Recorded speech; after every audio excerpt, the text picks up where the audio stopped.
and welcome to a new Silver Lining video. This time we are taking the N7 mission of year 2018. And that is on Firebase Sandstorm against the Outlaw, and that's the wave composition of Platinum, except it's the Silver difficulty. So it means that you have damage resistance just as, you know, in Silver difficulty, and that makes a huge difference. Although I must admit that the objectives are fixed, and you'll see that it sort of makes things tougher. I took the Turian Havoc Trooper for the simple reason that she's my favorite character, and I think she's the best character in the game, at least for solos. And I use her whenever I want to play whatever difficulty on Mass Effect Andromeda, but any other characters in fact would work, you know, for all the waves actually. But the big problem is that waves 2 and wave 6 have both uploads and hack objectives, and that sort of restrains the characters that you can play with, to be honest. Otherwise it's just impossible. So using an infiltrator character does not change anything, because, you know, when you are alone on the field, the enemies just know where you are. The only thing you can do is to try to play with the wave budget. That's to say, whenever there's a berserker on the field, I focus fire on it, and same thing for the Hydra, because there can be up to 9 berserkers in this wave and 3 Hydras in this wave. So if you kill them all, eventually, especially the berserkers, the only thing you should worry about is to be as quick as possible, and that's why I'm not using the pole. I'm using shotguns. I tried the same mission with the Juggernaut, the build that I'm always using, my level 20 builds. In fact, the Turian Havoc Trooper and the Juggernaut are the only characters whose level I never reset. I keep them at level 20 because they are my solo characters. The Juggernaut was not as efficient as a Turian Havoc Trooper. It was more resistant, of course, but the problem is that, well, I was using my shotgun build, the same as this one. And even if it's really a big pleasure to be able to kill berserkers with a couple of shots using the Crusader and snap freeze debuff effect on armor, it took too long. And probably the fact that fortification was on did not help. You know, I did not want to respect my character because this build works for me. But, well, I think I should be trying this mission. I believe we have like 50 hours still at the moment I'm recording this.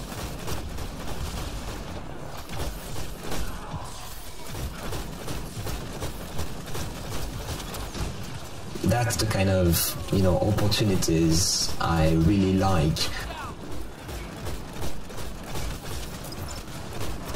Testing the wave budget is one thing, you know, but that's silver, so probably, I don't know, probably there are little tweaks, I don't know, did they just duplicated the wave composition of Platinum?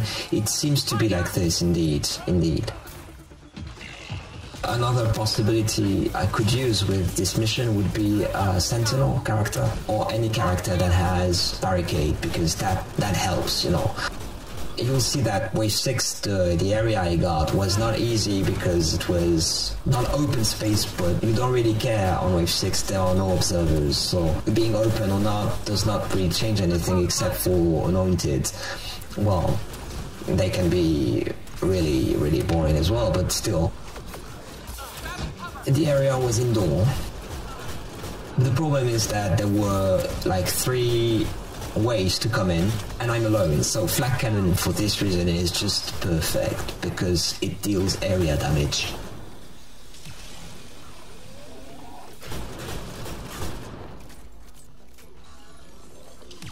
And you need to be able to move quickly on objectives like this, you know, upload. So for hack it's different. For hack I never ever left my position, not for 1 bloody second. Everything that came in, I tried to kill it, using all my cobras and almost all my consumables except revives. I finished this solo with 2 revives on.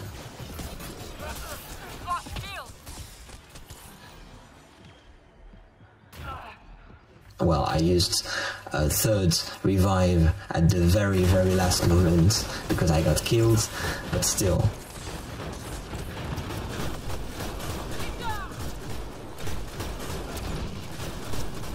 So yeah, for upload, unlike hack, you need to be able to move very quickly, and in fact I use the same strategy as for hack. Once I am on an upload area, I never leave, you know, and I try to do the most difficult first. I'm not sure that's the best strategy. Should we do the easiest one first? Well, I think it's all relative to the character you are using. If you are able to move very quickly, then yeah, you can deal with the easiest one first.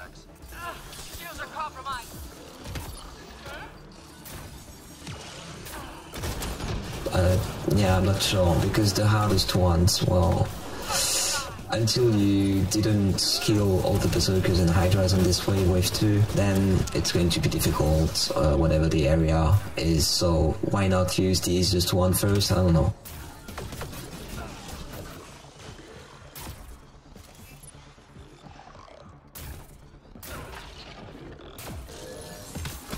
Usually I like to do the hardest ones first, and that's what I did in this wave, actually.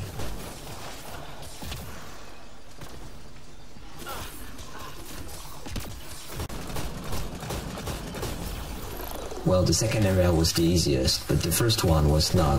It was one of the worst, because you got the worst of two worlds, you know, it's both open and close. It's indoor and outdoor, so observers can shoot you, and berserkers tend to focus, so they tend to corner you, and that makes things really difficult. I was just looking at the score because I'm interested in how different that is from regular silver match. That's a score you have at the end of wave 3 normally, and that score is the beginning of wave 3. As you can see, I'm focusing fire on hydras and berserkers. Well, most notably hydras, because berserkers, if I'm correct, will keep on respawning no matter what you do. There isn't any cap, obviously. I don't think there is. But for the hydras, there's a cap. This cap, if I'm not mistaken, is 6 hydras. Killing all the hydras will definitely help make the wave shorter. That works for platinum as well. Well, destined, I use flak cannon. Area damage, I don't really care where they are, eventually they will die. And same thing for the other enemies around in the smoke. That's why destined are a very nice addition.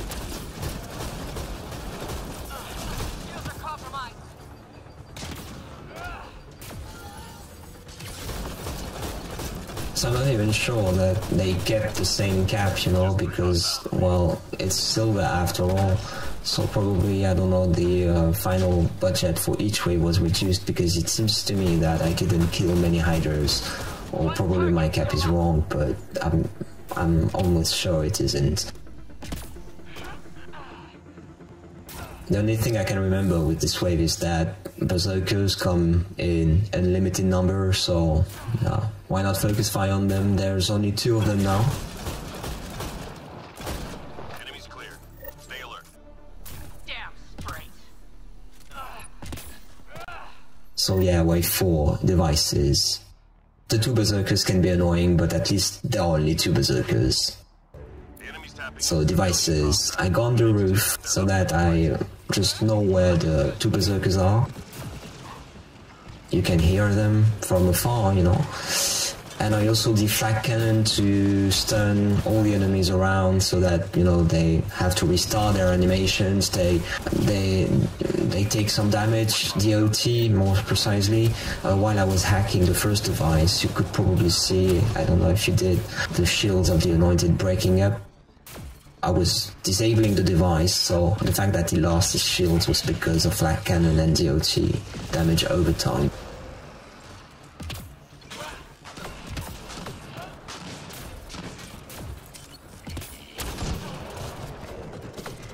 It's a shame that this wave is all about devices. Well, it's a shame. It's good. I would have preferred that wave 2 was devices, because I know it by heart now. If you haven't, just look my wave budget video. And wave 4 would have been upload. I would have liked it better, because wave 2 in fact has more enemy that will come to you in direct contact with you, like Addies and Berserkers and Hydras. That make a lot, you know. Wave 4 is different. The only enemies coming at you would be Berserkers and the Hydras, but the Hydras are not purple nameplate Hydras, so they are easily dealt with. That's my point.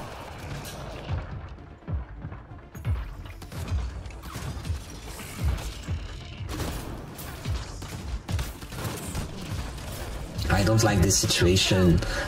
This corner is just, and the Hydra is about to explode. I know that this was going to be difficult, but at least the game was nice on me. As you can see, the Berserker meleeed me, but that didn't stop me when I was disabling the device. So that's good.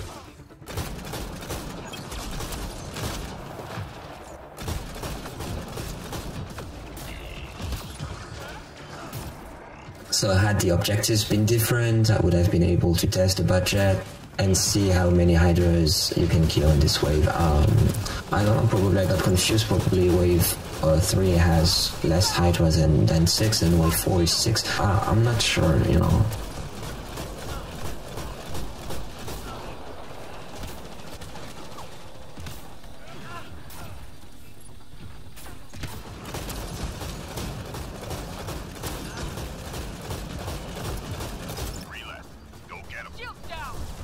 Oh, I have a badge for combat power skill. That hurt them. Be ready. And wave 5 is now starting. Enemies incoming. I'll race ya. As you can see, regular waves are not that difficult, and I focused fire on the Hydras because there are only 3 Hydras in this wave 2 right now. 1 is going to respawn because I killed the first one, I just killed the second one, so now there is only 1 Hydra on the field and the wave has started a few minutes ago. Well, this strategy of flying away from the map, you know, outside the map, flying until I reach the outside of the map, is a strategy I sometimes use on these maps, because that allows me to sort of bring the enemy to me, to an area where I'm going to stay because I'm flying away from the map.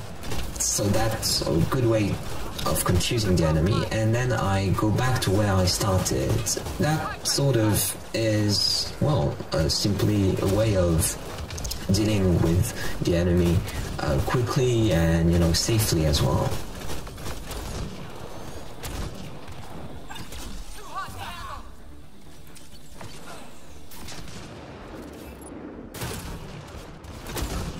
Now I kill the last Hydra, it's easier for me to go outside. There are saboteurs and anointed.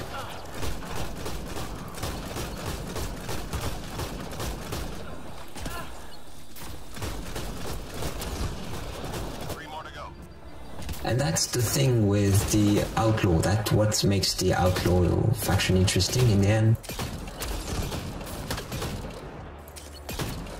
Is that their wave composition change a lot, except, you know, Berserkers and Hydras, that's boring, we agree with this. But you can really see the progression from the Remnants to the Cat. As you can see, the only cat on the field now is the Anointed, so that's a good start. And also, you go from the Addy on wave 2 and wave 1 to, well, to Outlaws in general, like Anarchists on wave 3, Pariahs also on wave 3, and so on and so forth. And then on wave 4, there is no Remnant anymore.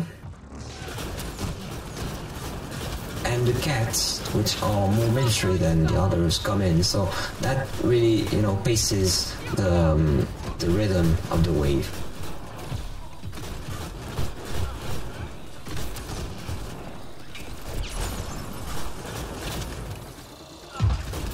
So yeah, that's the first base Hydra I killed. I'm going to count The idea are coming back as well. It's annoying because, you know, hack, the fact that the enemies can contest the area, can contest my my hacking progress. I almost killed that Ascendant, I killed one Hydra, so one Blaze Hydra and one Hydra so far. If I counted well, probably. The fact that I'm using a lot of Cobra RPGs, you'll see, makes things, the counting, even harder. I'm not counting the number of Berserkers because I think they will keep on respawning no matter what I do. Okay, so can I use my Cobra, please? Yeah, almost 2 Blaze Hydra and I'm cornered. I don't like this. So 2 Blaze Hydras, 1 Hydra so far. And I think the Ascendant is next.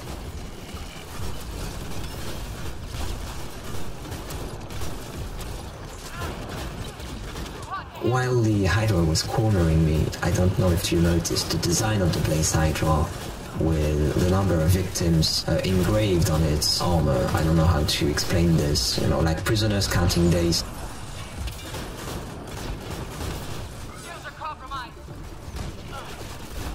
So I killed, yeah, Hades, not interesting. The Ascendant should be dead soon, eventually, because of Flak Cannon, the fact that it only has health. So eventually its barrier breaks because of DOT. So 1 Ascendant, and I don't know how many Hydras, regular Hydras, 2 probably.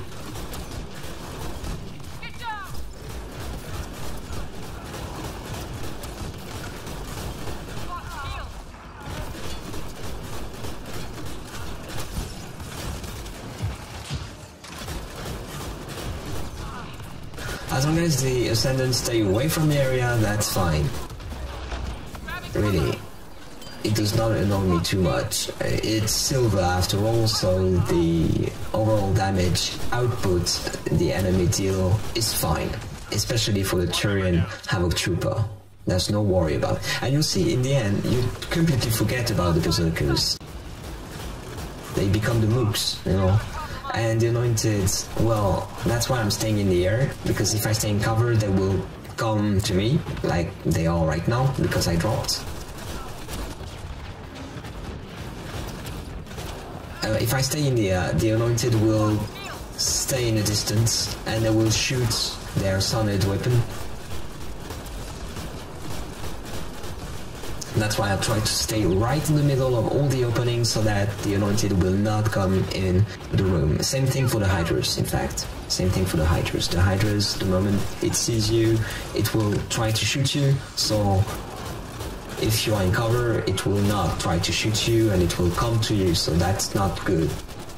That's not something you want. You already have Hades to kill, and Hades are annoying because you completely forget about them, the same one you do with Berserkers, and you know, if you cannot endure the aggro, then you're just as good as dead.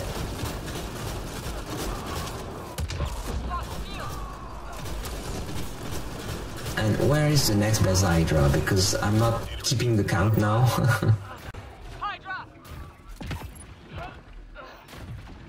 Okay, so does it mean that there are only 3 Blaze Hydras in this wave? No, that's a regular Hydra. That should be good news. But that's weird. I find it very weird, in fact.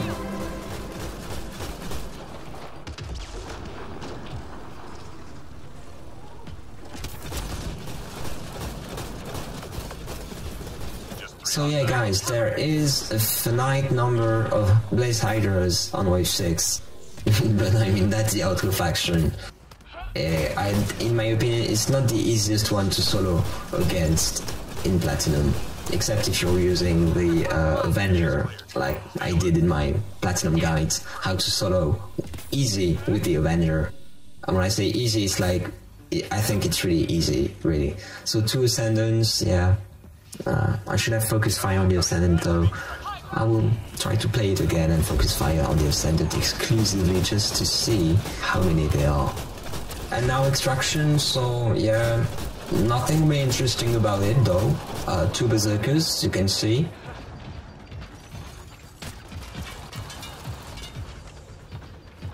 Anointed, Blaze Hydras, a lot of Hydras. I think there are 3 Hydras actually. How many are there? I never asked the question to myself. Well, I did the table, but I tend to forget what I wrote in the table.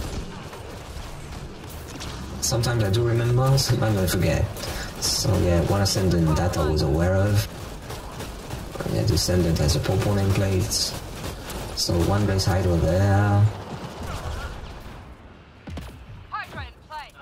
I said earlier that the Outlaw faction has really tough beginnings, but the more you progress through the waves, it's not that it's getting easier, but it's getting more and more predictable, because I think the most unpredictable enemies in this game are the observers.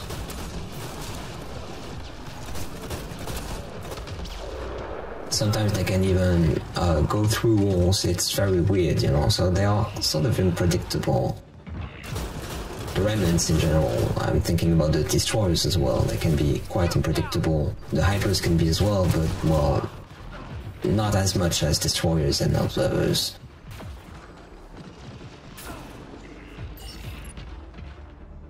And the big difference is that you have many observers in the first waves against the Outlaw, but then they are replaced with Anointed, and Anointed are different, they are more predictable. First of all, they cannot fly.